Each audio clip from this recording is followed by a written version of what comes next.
Welcome back to The Real Stuff. Today, the show is going international. We are going all the way to India, virtually, of course, and we are having an intensely deep discussion with Parvathy Thiruvothu. She's an Indian actor, an activist, and an all-around beautiful human. I went back into our Instagram DMs, and the two of us have actually been conversing since about 2017. I almost feel like we have been pen pals from across the world, discussing everything from Miley Cyrus to Bollywood dancing. The fact that Parvathy and I have formed such a solid friendship and digital relationship is such a testament to the positive side of social media. We all know the negative sides, but the way that you can meet people and connect with people who literally live across the world is mind-boggling to me. Back in 2015 and 2016, Parvathy was a viewer of my YouTube content at Refinery29, and she would send me messages every so often that I began replying to. A few years back, when she visited New York City, we did have a chance to meet in real life, so I have had the chance to see this beautiful soul and hug her in person, but we've had so many Zoom dates, either coffee morning dates for me that are nighttime tea dates for her, or the other way around. And every time I get on a call with her, our conversations wind up being so rich and so multi-layered. And that's exactly what you're going to hear today. In today's episode, you're going to hear information about Parvathy's income, her sexuality, her innermost thoughts. I really cannot wait to hear what you think of this one. But first, let's get to the review of the day. I am absolutely loving reading your written reviews on Apple Podcasts, your Spotify ratings. It means the world to me. If you're liking what you hear, please leave the show a 5-star rating and a written review. Take a screenshot of it and send it over to me on Instagram over DM, and I will reply with a personalized voice note as a thank you. That also means that your review might be read aloud in a future episode, so keep listening. Today's review is from Catherine Cassidy, and it says, I really enjoyed these first episodes and can't wait for more. I appreciate the candidness around sensitive topics and found myself physically cringing when Lucie asked the hard stuff, as she should, and laughing when we heard true, honest answers. I love the concept of this show and find it so encouraging for people to be open. Thank you, Catherine, and having people cringe while they listen was my exact hope, so chef's kiss. And of course, I mean cringe in a good way. As I said in my solo episode up front, I really want you as you're listening to be sitting there thinking, yes, I'm so glad she asked that question. Equal parts yes and oh, I can't believe she asked that question, and I'm so excited to hear what this reply is. So thank you so much, Catherine. Thank you to all of you out there for listening and for being here. And now let's get into this lovely conversation with Parvathy. I would love to have you up front just introduce yourself, share a little bit about who you are, your background, and this doesn't have to be all about your career. I'm curious how you like to introduce yourself as a human. Wow, that right at the beginning, Lucie, because for the longest time I've been introducing myself as who I'm at work. So it's suddenly I'm like, I get to do something different. It's very exciting. Thank you. My full name is Parvathy Thiruvothu, but you can call me P or Parvathy. I've been working in the Indian film industry for about 17 years.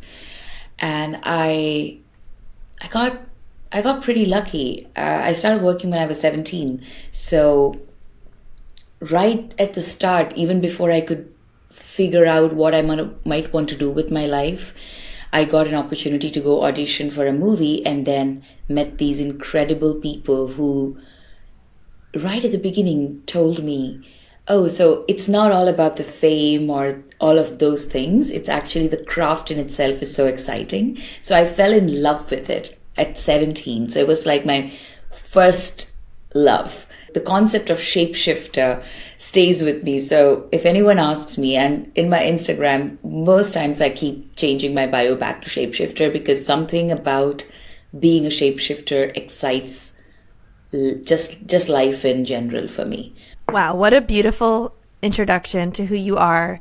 For me, you're someone who I would consider to be this long distance pen pal of sorts. This was like as early as 2017, 2018. I had just left my apartment that I was living in for about a decade, and I was wanting a shift, a move to something else, and I didn't know where to go. So I just left my apartment, went back to my parents, and just felt a little lost because I've been living alone since I was 19. I moved out, which, by the way, here in India is not a very common thing if you're not married or anything, for a girl child to go out and live on her own. And I was like looking for inspiration. So I was constantly on YouTube, frankly, way more than Instagram and all of that. So I started watching incredible YouTube creators who were giving these ideas of how to be productive, or, how to be in touch with yourself. And then I found you on Refinery 29. And I started watching your videos on how you tried one idea for a week. And it felt like, oh, that's my friend. That's my friend trying something out. That's so fun. And every time I would want to comment on one of those, I would take the tone of a long distance friend whom you already know, which I was like, this is bizarre. Or is this what technology is going to make you feel like, is when you connect with someone, you kind of lose all the boundaries that, oh, you actually don't know that person. And then from then on, I've been following you on Instagram, and I started seeing you shift from one mode of communication to a whole nother genre. And it was my honor to watch you grow through these years, and coming more and more into just accepting each and every season of your life and giving us the best. And so when I was in New York once, I just felt like, what's there to lose? Let me just write to her and see if I can see her. So I wrote to you, and that's how we connected. And you, as expected, and as I probably envisioned, you were so friendly. And it's as if oh, hey, hi, long time. That's how you spoke to me. And I was like, that's so sweet. And I felt the exact same way about you. I remember when we first connected, I think we connected virtually first and had a chat, and there was something about the topics we were talking about on that call. And if you zoom out, it's like these two women literally across the world in very different lives, kind of similar careers, but similar fields, but very, very different lives in every other way. And yet here we are talking about sexuality and our upbringings and just so many deep topics that the moment I launched this podcast and I was thinking of guests, you came to mind immediately. And here you are. I'm pretty sure you're going to be the first female guest that is coming out on this show. Are you serious? Okay. I couldn't be more excited. This podcast spans across sex, money, mental health, and we're just sort of diving into all the topics. We'll see how it flows. I want to start with mental health because I think just that sort of is the precursor to both of the other topics. And my first question is just, how are you at this point? How are you doing right now? I'm beyond grateful that I'm actually here, because it's been a really tumultuous decade, so to speak. And there were times when I was not sure if I would make it to the other side. And it was really dark and really difficult. But then what that has rendered is me waking up every day. I'd never thought that I would get to this point where I could wake up every day and be like, oh, thank God. Okay, you made it. Do you feel comfortable going into what some of that darkness was and what was going on for you during that time? Yeah, absolutely. For me, the issue of being disconnected with myself started as early as 2014. And I was at work. I was unstoppable. I was doing back-to-back movies. I was happy. I was in a great relationship. I had the best friends. Or so I thought. I thought it was all going just the most perfect way until on set, while working one day, I collapsed out of nowhere, just as a physical collapse. And I was rushed to the hospital. They ran all the tests and they could find nothing wrong, nothing actually physiologically wrong with me.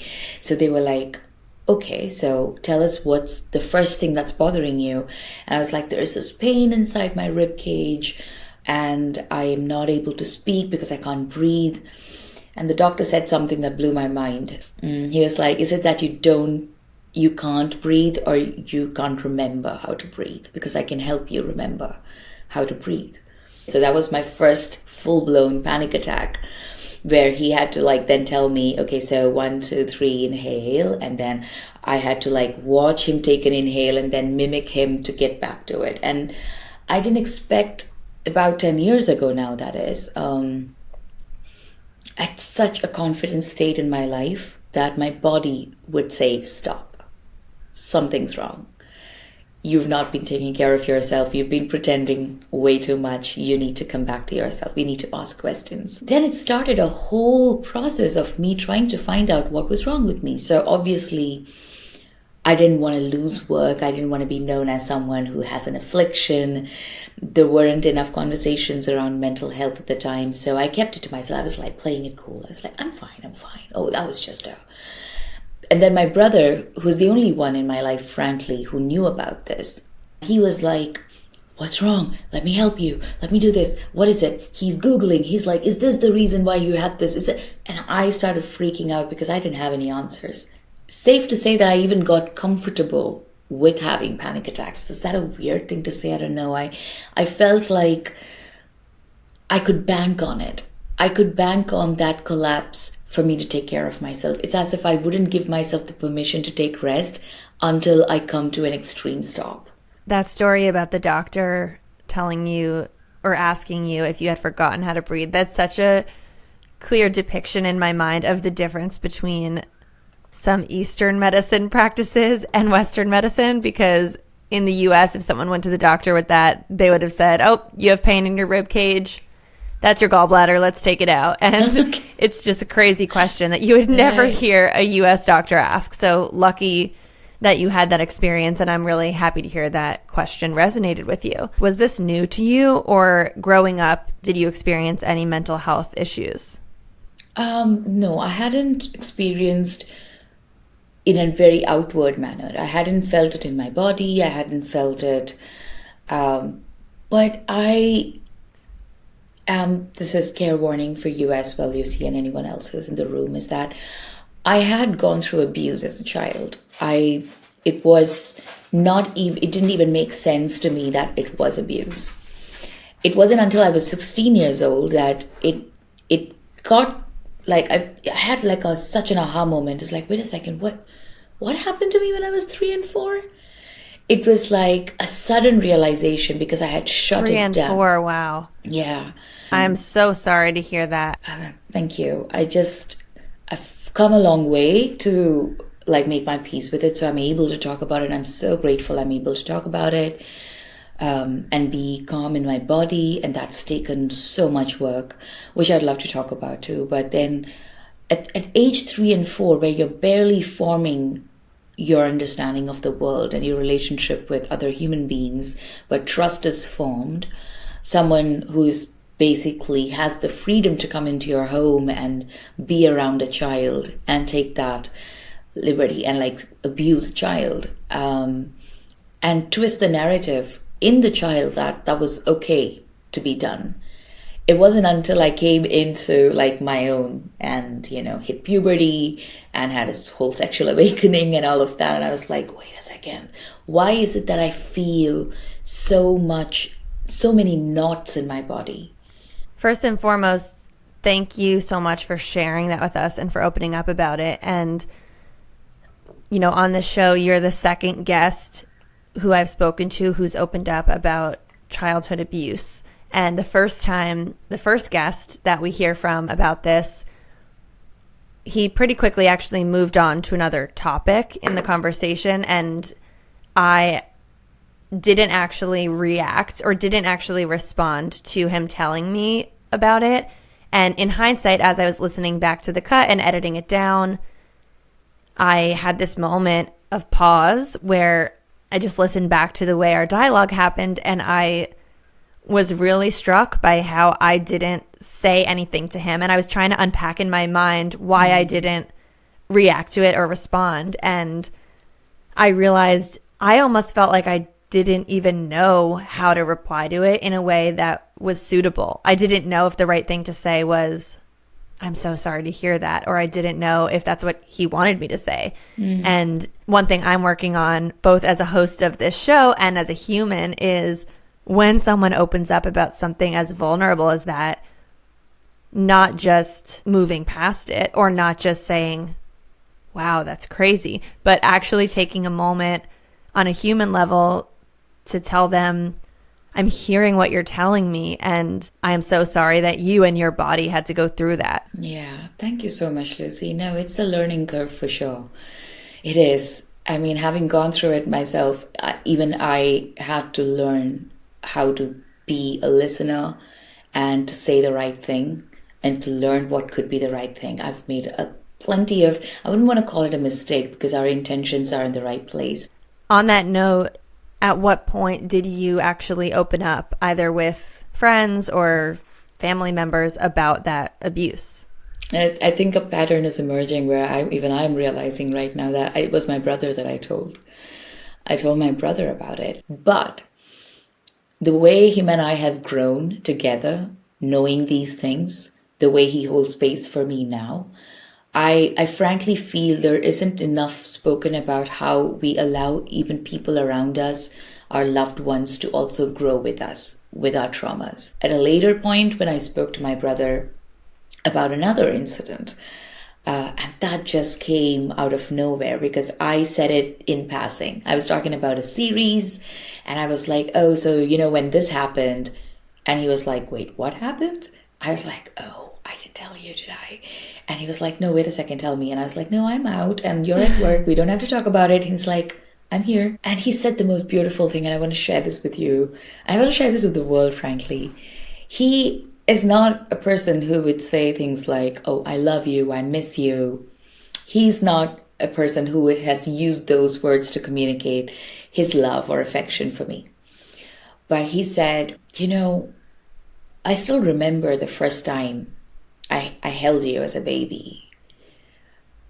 He just said that. Aww.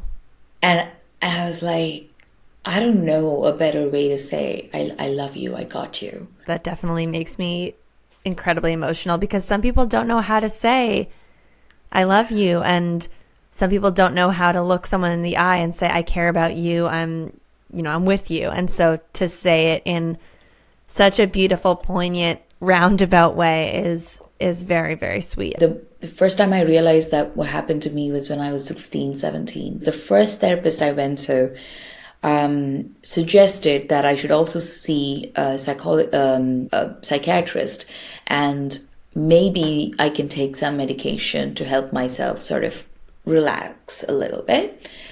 And I ran away from it. And this brings me to another aspect of this. I've always had such an issue taking any medication because there is such shame attached to it that I'm not able to control my mind. Excuse me? Like I have to take a pill to do that? I'm sorry. I think that's really weak. So I don't know where that's come from. Frankly, the kind of movies that I have watched or the friends that I've had in my life up until then, I can't find what could have influenced me to think like that. And my only guess is that this is just a very cultural thing in our DNA. It cannot have been given to me. It could be my parents. I have not been able to find a correlation there, but it's definitely not someone in my life who was actively telling me, oh my God, taking meds, oh my God.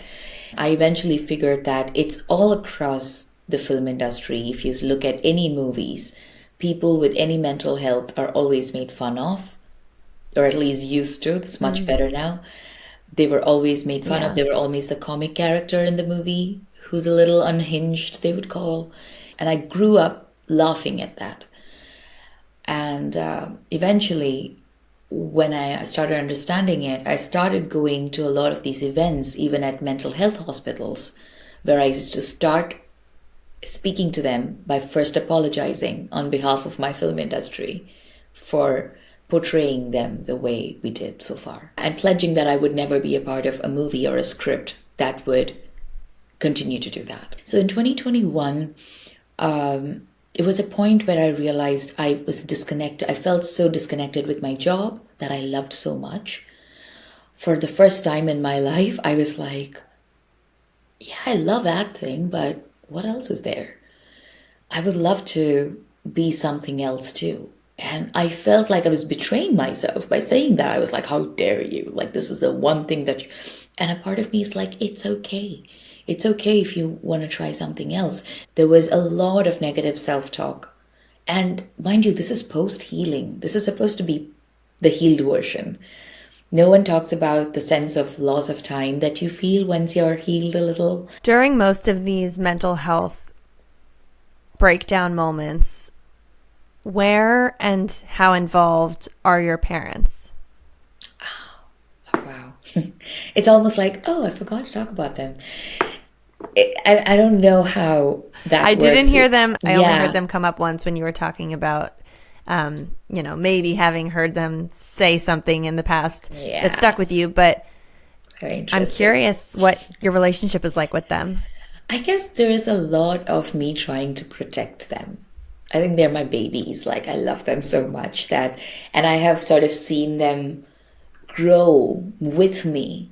As parents, they have never been like, so I've seen a lot of different kinds of families around me growing up.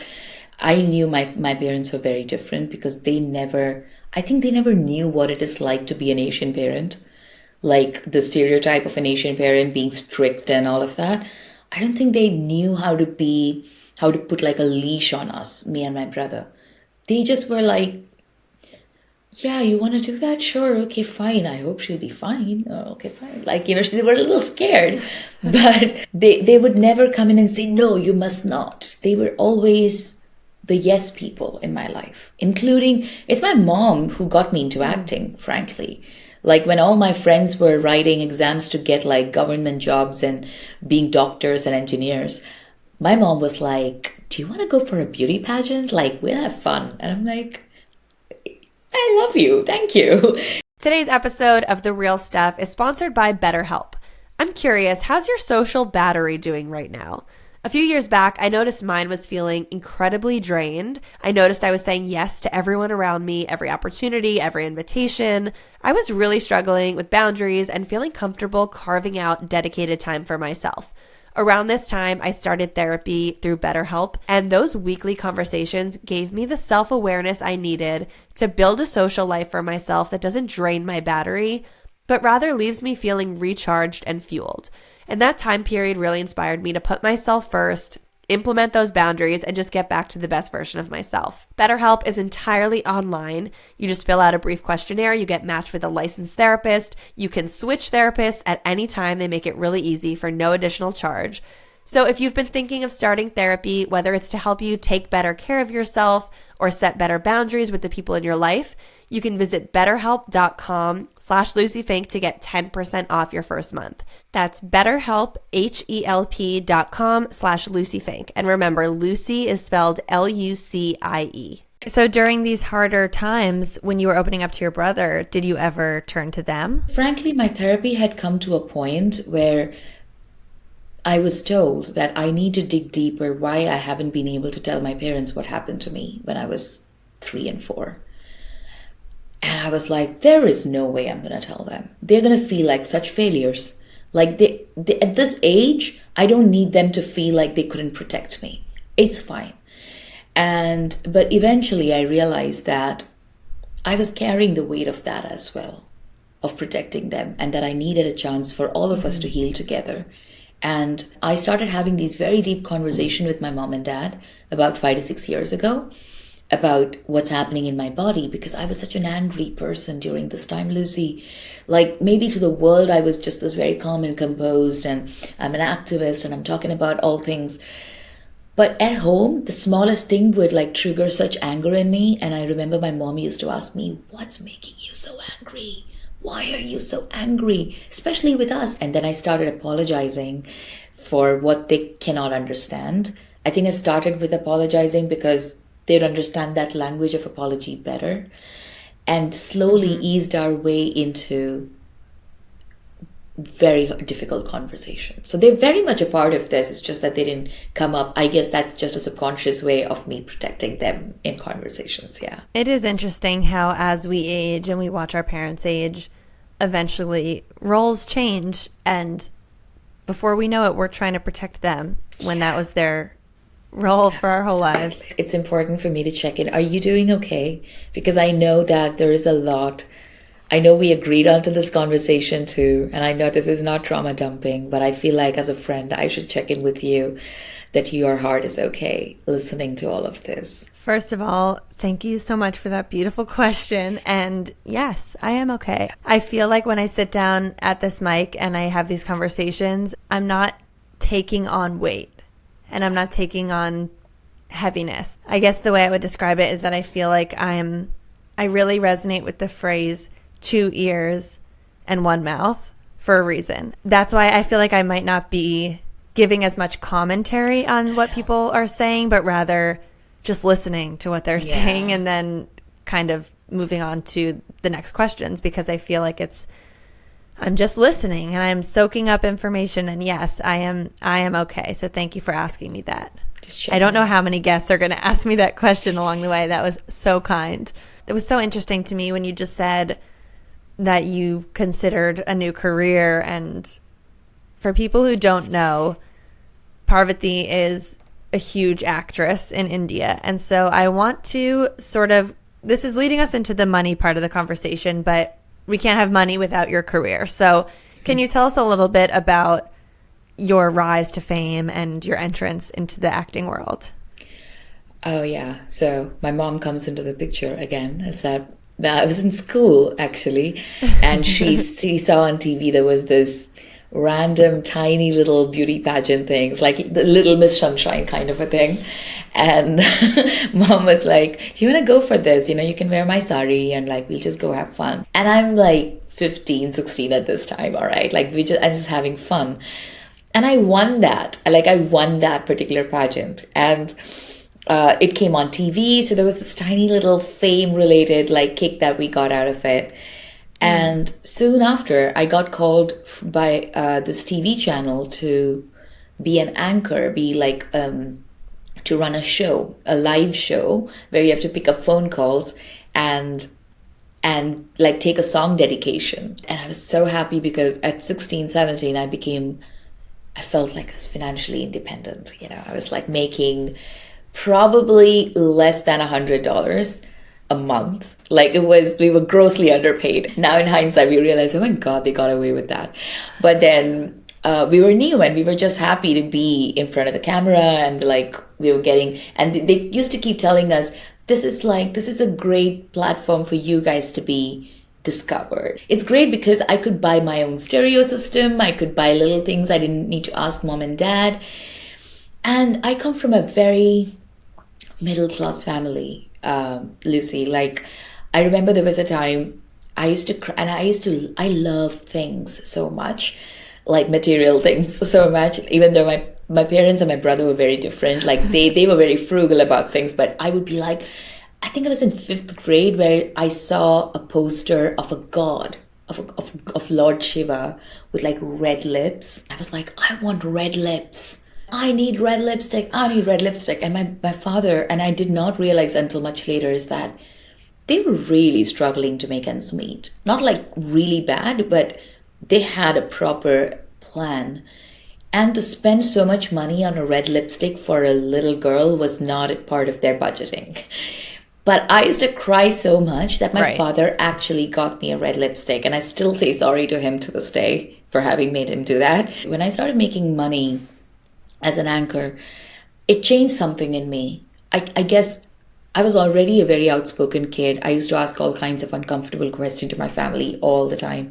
And I think having that financial independence gave me more of confidence to continue asking all kinds of new questions. Like something changed in me, which I guess is the reason why I felt like I could move out as early as I was 19. Now, I don't know how it sounds to you, because maybe kids move out as a natural progression at age 17, 18 to go to college there in America. Here, girls move out of their family house when they get married. And especially as an actor, there is such a bad rep for actors, or especially young actors, women, who are like, in the society, there was like, oh my God, is she like sleeping around? Oh my God, is she going to bring men home? And that kind of a thing. So for me to find a home for myself to live alone was very difficult. When you were making this early money, were you immediately stashing the money away and saving it, or were you spending all of it, or were you investing any of it? I was darting the other direction, which is spending it all. I did all kinds of mistakes, Lucie. Like, I still was like, oh my God, Parvathy. By then, I had started doing at least 1 to 2 movies a year. And that was enough for me to like, I used to calculate it as with my rent. Like, I would get paid and I would be like, this will pay for 1.5 years of rent. I would immediately set aside the money that I would need for rent and electricity and those kind of bills. And the rest I would just spend. Like, I was like, I can have anything I want. I don't have to be worried. But that's actually very opposite to what my mom and dad taught us. I think the concept of an actress being in a movie and getting paid for a role in the movie is so nebulous to the rest of the world. We have no idea how much actresses are paid for films. And I am sure in the US it's different than in India. But are you comfortable sharing maybe what the highest amount you've ever been paid for a role in a movie is? Oh, yeah. You know what? I actually took my phone out to calculate because a part of me is like, I need to know what that is in dollars. So let me find out. Let me figure it out. Hold on. I need to figure out how many zeros there is. I'm so bad at math, Lucie. It's crazy. That's a good problem to have, P. That I don't know how many zeros. Well, let's see. Okay, hold on. I would like for you to double check this as well, please, for me. So we do this thing of crore in India instead of lakhs. I don't know what a million and a billion, how much that is, but it's a 1.5 crores is the highest that I've been paid for a movie. I mean, it's INR, US dollar to INR, sorry. INR. Okay. That's Indian rupee? Mm-hmm. Okay, here we go. 1.5 crore, which equals 15 million INR, is equivalent to 180,000 US dollars. And I don't think that the currencies are parallel because of the different countries and the different costs of living. I think in Hollywood, in California, you know, the biggest stars in the world, if they're in a movie, they could be making hundreds of millions of dollars. Yeah. So there's a big discrepancy, but I have no context for how high paying that is in the context of being in India.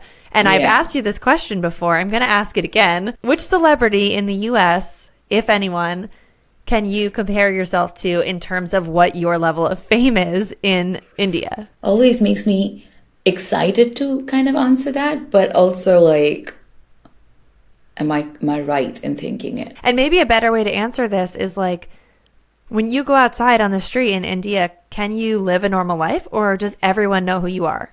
Yeah, well, in the South, whenever I go out, I get recognized, obviously. But there is Mumbai, which is the place where Bollywood happens, where the Hindi film industry mostly thrives, where I have only done 2 films so far. There are chances that I can have a normal life. I can step out and not be recognized at all. And I feel like maybe if I were to compare the kind of movies that I have done, I would say hopefully like Natalie Portman, the kind of movies that she does and the activism in her films as well. I'm curious if your parents' mindset with money has rubbed off on you in any way today, or would you say you have this abundance mindset about how money flows to you? Yeah. So for the longest time, I thought that I have abundance mindset, which is why I was spending it that way. And I figured I've understood abundant money mindset wrong. That's not what you do. You be smart and you invest. And then I was always confused. Wait a second. So should I buy that car for me to feel like I'm living that life? Just a little bit of technical understanding issue there.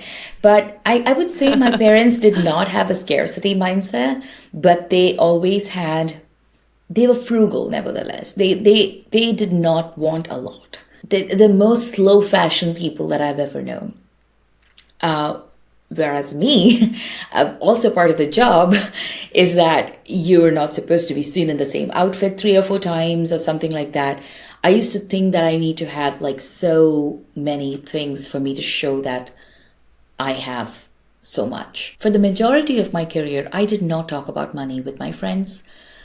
It was, again, some sort of a secrecy is how you're supposed to go about it. You're not supposed to talk about money. Then I found these amazing new set of friends, like about 5, 6 years ago again. They came in and they started talking about these things like money and sex and all these things so openly. And I was like, this is cool.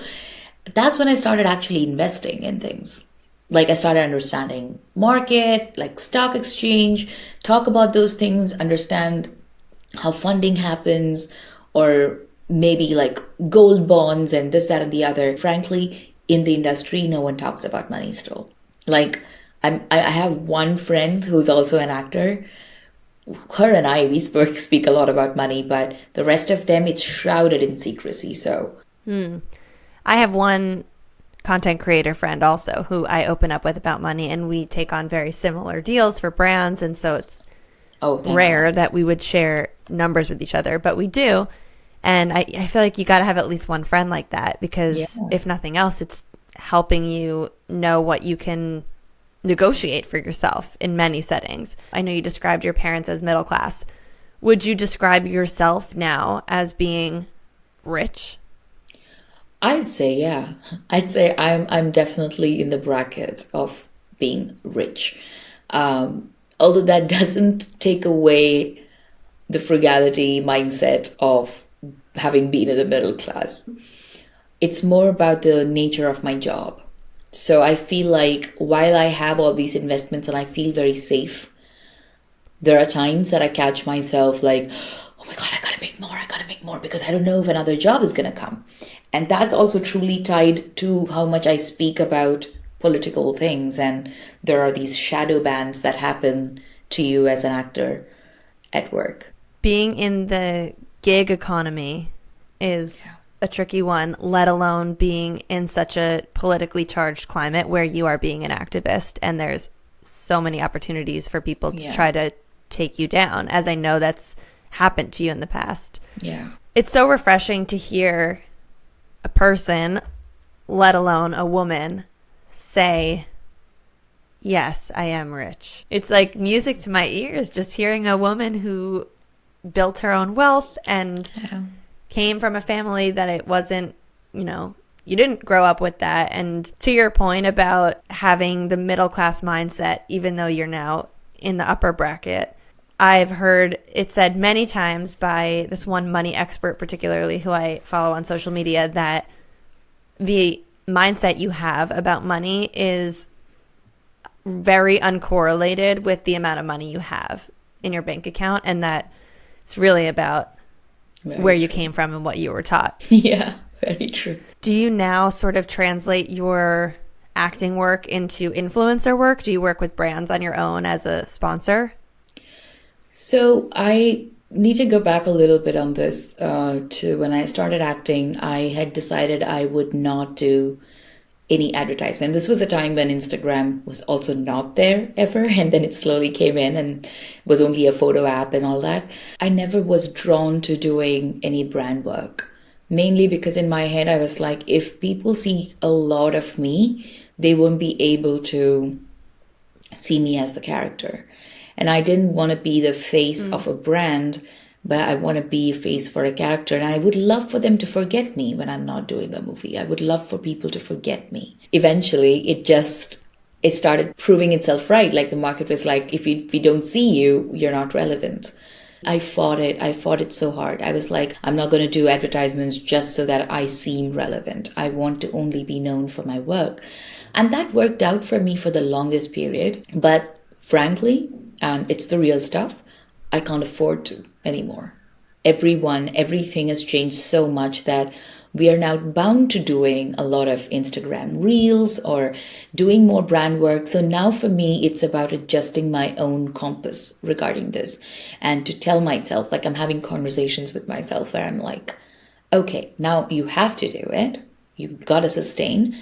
What are the kind of brands you would like to be a part of? What are the kind of brands you would want to lend your name to. I thought it was so beautiful how you just said that you want people to forget you when you're off the screen. And as an actress, it's such a different existence than a content creator in any way, because content creators are like, don't forget me, here I am.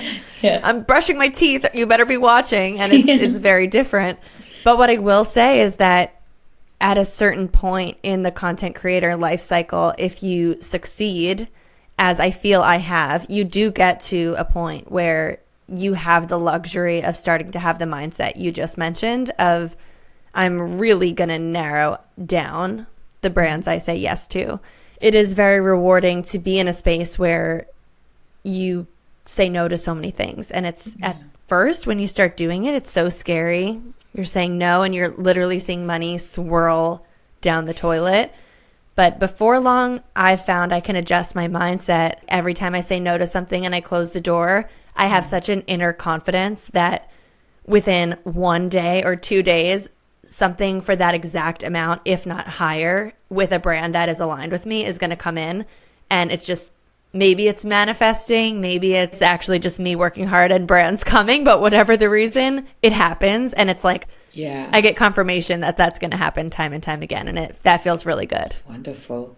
Oh man, I'm gonna join you with that. I think I feel very lost because starting off as an actor, and then I also do enjoy creating content, but then I've always felt, but then I'm not a content creator. That's a proper job in itself. Like, I consume a lot of content that creators make, and I know how much time and effort it makes to think and make all of that.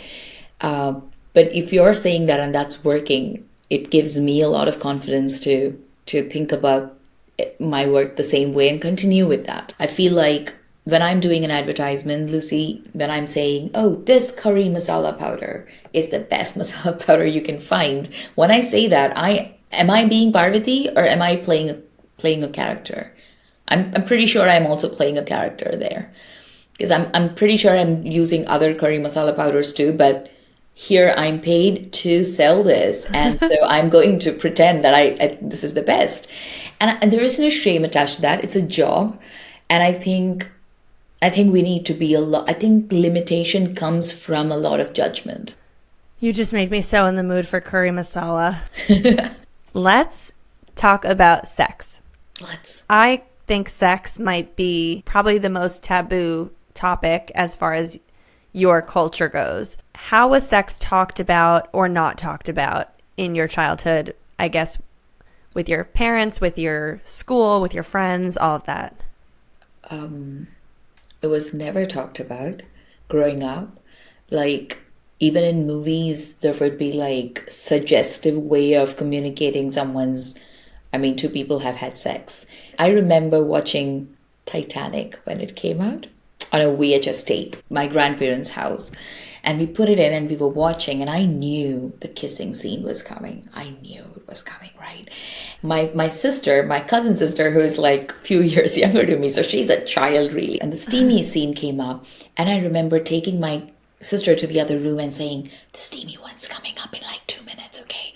And then we went back and sat down, and my mom was like, where'd you go? What were you talking about? And they had flipped over, they had fast forwarded that portion. I was like, no, like, we were gonna watch that. And I remember being so curious about what kissing is, what it is like, why did the hand come up, why is there so steam? Like, I wanted to understand everything. I remember being so smitten by DiCaprio that I was gonna go to sleep, and then I was sleeping in the same room as my mom, and she caught me kissing my t-shirt. It was like such a problem. Like, this is so cringe to talk about it right now. It all came back to me just now this morning. I don't know how I'm remembering these things.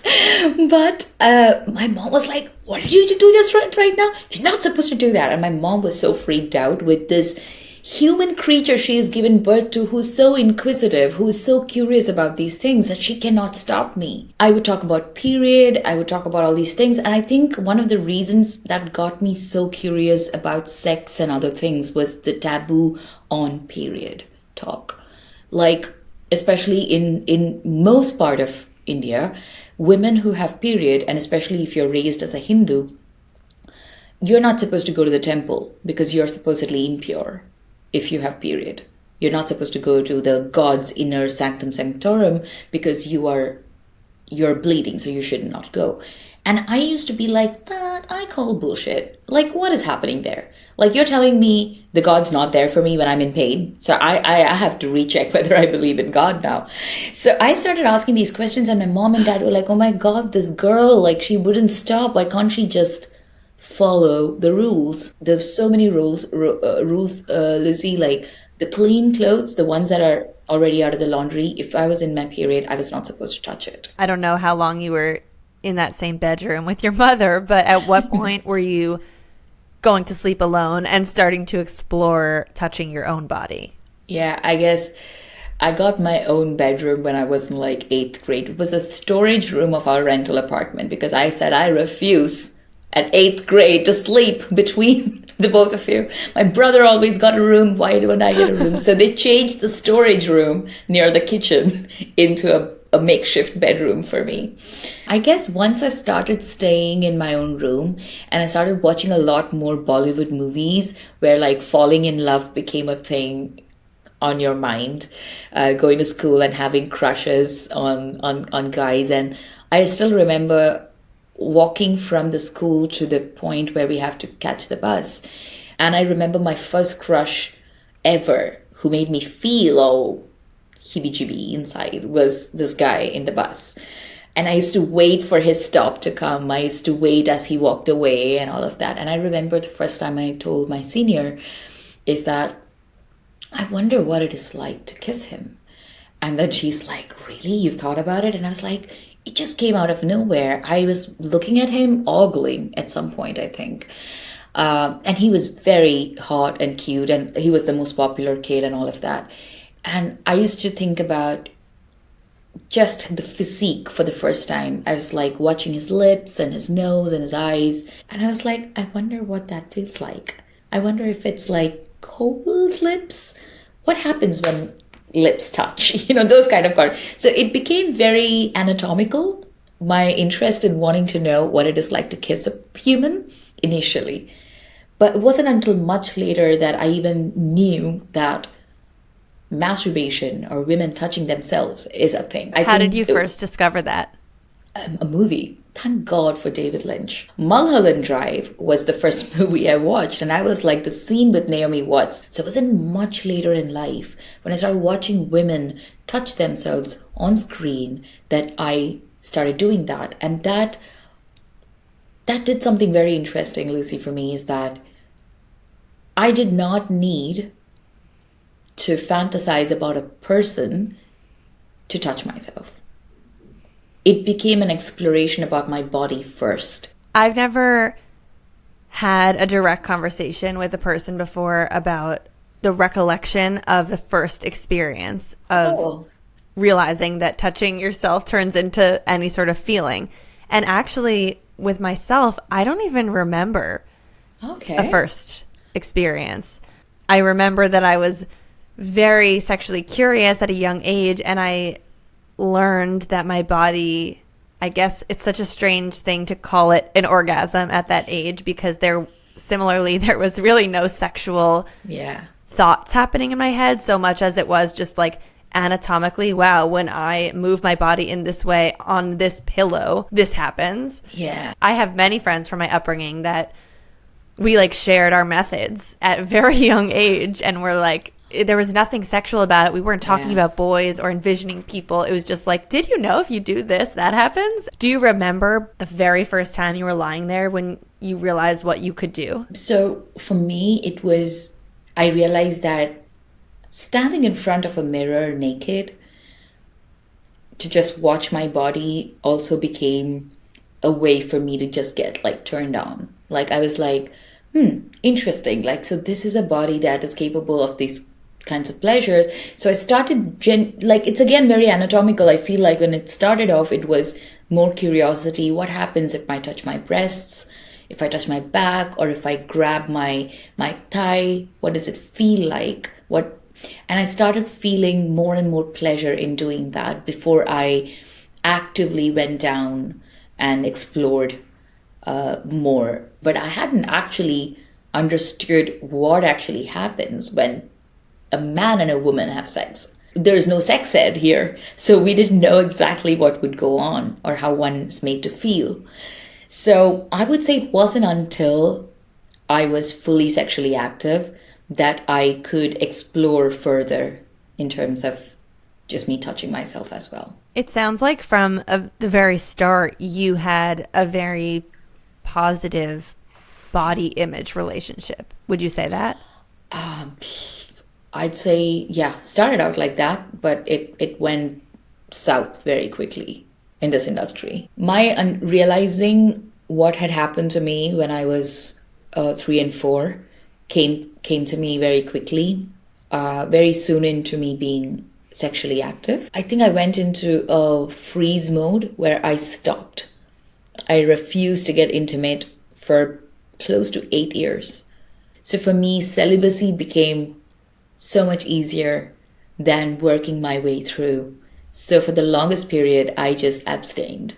Thank you to today's sponsor, OneSkin, for helping us all prioritize our skin at the cellular level. Founded by 4 PhDs dedicated to skin longevity, the scientific secret can be found in their proprietary OS1 peptide. This is the first ingredient that's scientifically proven to reduce the buildup of senescent cells, which are those notorious zombie cells that contribute to skin aging.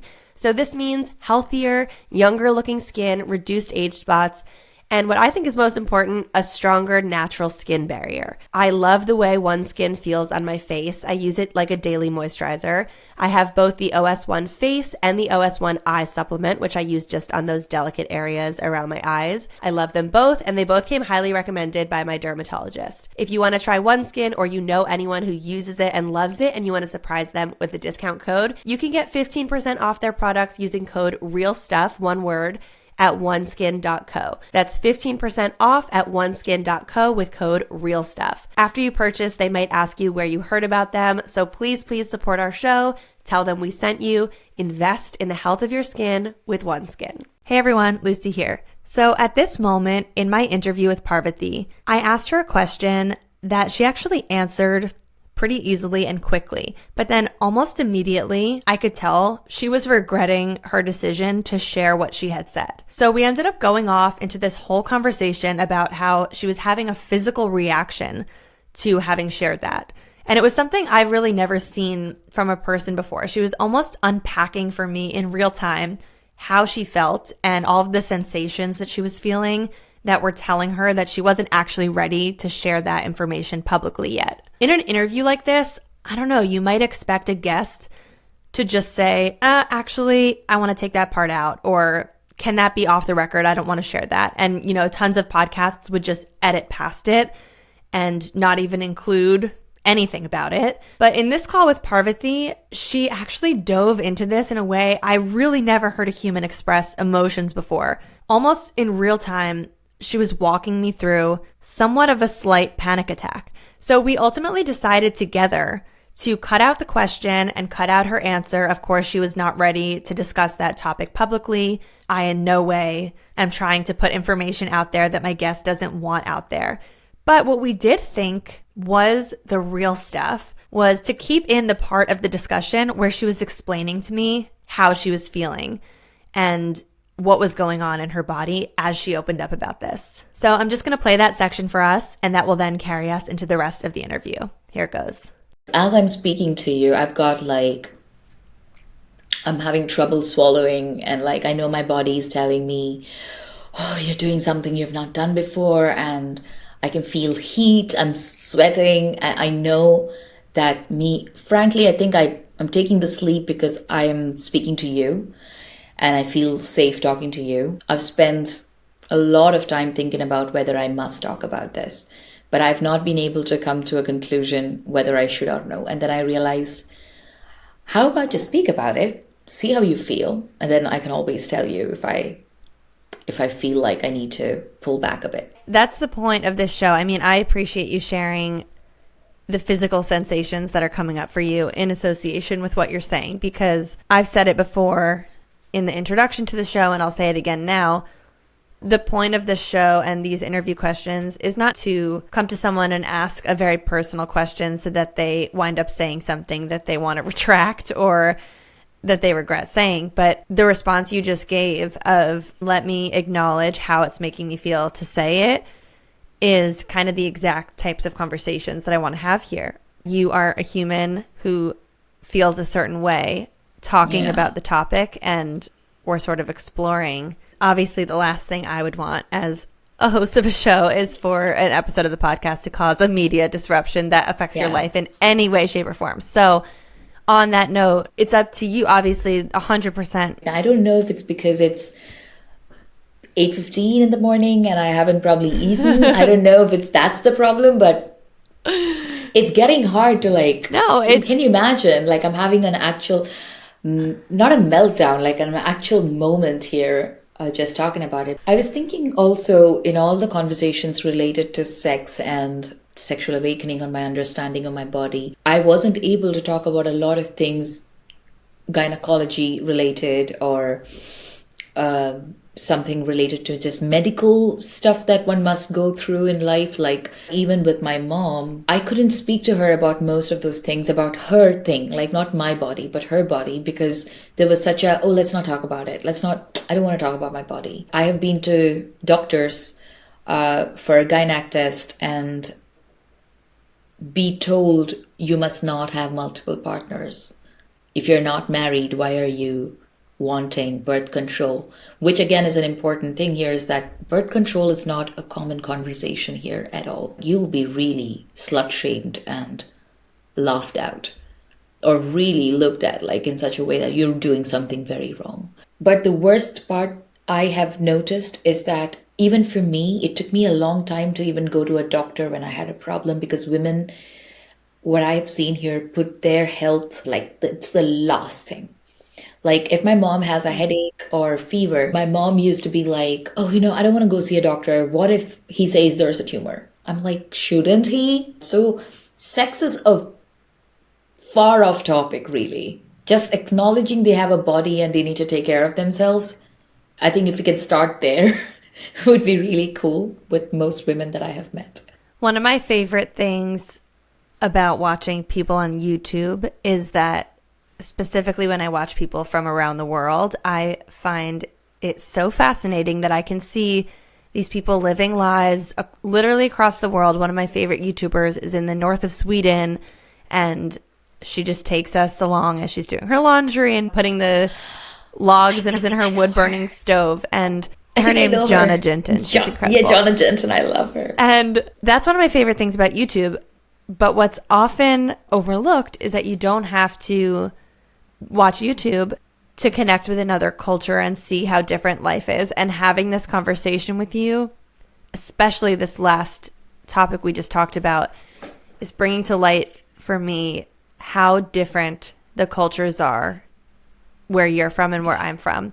And specifically in the vein of women's bodies and doctors. I mean, in America, or maybe I can't say all of America, but on the East Coast and the area I'm from, everyone goes to the doctor for everything all the time. It wouldn't even cross my mind that there would be an ounce of shame of, I need to go get this looked at. It's almost to the point of extreme neuroses where people are like, my finger hurts, I need to go to the doctor to make sure I'm okay. And there would never be a thought about, you're failing or that's frowned upon. It's just so interesting. Yeah, I hope to be able to reflect that in the kind of movies that I make, moving into being a director now. So this kind of stories that I'm telling has a lot to do, without my planning it, to reproductive health of women.